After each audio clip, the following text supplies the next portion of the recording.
Unsay nahitabo diri sa ebanghelyo? Nanagat silang Pedro pero wala sila'y kuha. Ug sa kalit mipakita ang nabanhawng Ginoo ug gisugo sila nga ibalik og taktak ilang pukot ug daghan kay isda ilang nakuha. Familiar dili ba? Yes. Kay mauna ang gisugo ni Jesus katong pagsugod niya sa iyang misyon ug giingnan dayon niya si Pedro, sugod karon managat na kamo og tao. Diha nato makita ang gisugo ni Jesus sa sinugdanan, gisugo niya pagbalik human sa iyang pagkabanhaw. Ngano kaha? Kay aron matagaan og kahigayunan bag-o nga chance ang mga apostoles nga mibiya kaniya sa Kalbaryo.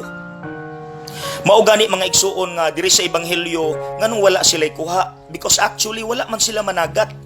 Mibiya lang sila sa ilang kaguol.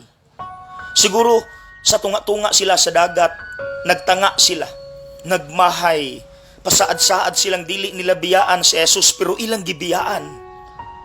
Kita pod mga igsuon, human sa tanang gibuhat sa Dios nato, kapila pud ta mibiya niya ug mipili hinuon sa dili maayo. Pero mauni ang gibuhat sa Ginoo. Wala niya basula ang mga apostoles, mga traidor mong dagko. No. Ingon ana ang Ginoo mga igsuon. Kapila ta makasala, pero kampante ang Ginoo. Wala siya mawad-i og pagsalig ug paglaom nato.